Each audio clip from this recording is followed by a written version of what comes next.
Ngành xây dựng ở Việt Nam những năm gần đây phát triển mạnh mẽ, các tòa nhà cao tầng, khu đô thị, khu biệt thự sinh thái và đa dạng những hạng mục công trình khác mọc lên không ngừng. Chất lượng thi công luôn là yếu tố được quan tâm. Chính vì vậy, vấn đề chống thấm đã được chủ đầu tư, các nhà thầu thi công chú trọng nhằm nâng cao chất lượng, tăng tuổi thọ công trình, an toàn khi đưa vào sử dụng. Tiếp cận tiềm năng phát triển của ngành nghề, công ty xây dựng chống thấm và sửa chữa nhanh Ngọc Cường hình thành là thương hiệu nội địa được khách hàng đón nhận nhiệt tình, có sức mạnh cạnh tranh với các đơn vị khác trong lĩnh vực xây dựng các hạng mục tư vấn, thiết kế, xây mới, sửa cũ các công trình nhà ở, sửa chữa nhà vệ sinh,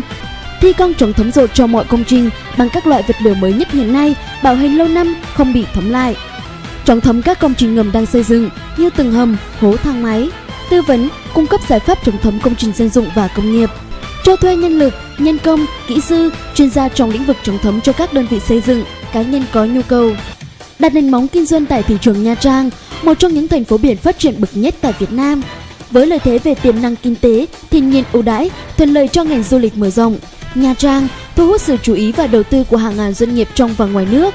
Những công trình thi công được hình thành, việc lựa chọn đơn vị thi công xây dựng, cung cấp dịch vụ chống thấm uy tín, chuyên nghiệp luôn là vấn đề được các chủ thầu xây dựng chú trọng. Một trong những lợi thế khiến công ty xây dựng chống thấm và sửa chữa nhanh Ngọc Cường trở thành sự lựa chọn tiên phong cho khách hàng chính là năng lực chuyên môn vững chắc, nền tảng kinh nghiệm dày dặn, đội ngũ nhân lực đông đảo, được đào tạo và huấn luyện kỹ năng nghiệp vụ. Cùng minh chứng là những công trình hoàn thiện do Ngọc Cường thi công được khách hàng đánh giá cao, đạt mọi chỉ tiêu về chất lượng. Trong quá trình hợp tác, Ngọc Cường luôn khiến khách hàng yên tâm bởi hình thức làm việc khoa học, theo đúng tiến độ đã cam kết, tư vấn những giải pháp thi công ưu việt nhất, vừa tiết kiệm kinh phí, vừa nâng cao hiệu quả công trình, bảo vệ quyền lợi của khách hàng thông qua hai phương diện, bền vững và hiệu quả. Phục vụ mọi yêu cầu của khách hàng bằng tinh thần cầu tiến, thấu hiểu, lắng nghe và tận tình cống hiến. Những sản phẩm của chúng tôi ứng dụng trong thi công luôn được chọn lọc từ các thương hiệu hàng đầu, có độ bền sử dụng cao, giá thành hợp lý, đảm bảo tính lâu dài và an toàn khi sử dụng. Cùng công nghệ thi công tân tiến, tối ưu giải pháp, tiên phong xu hướng, máy móc hiện đại, tự tin chinh phục mọi công trình tầm vóc.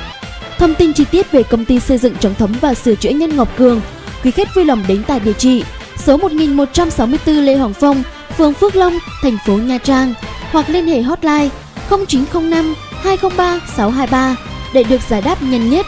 Trân trọng cảm ơn.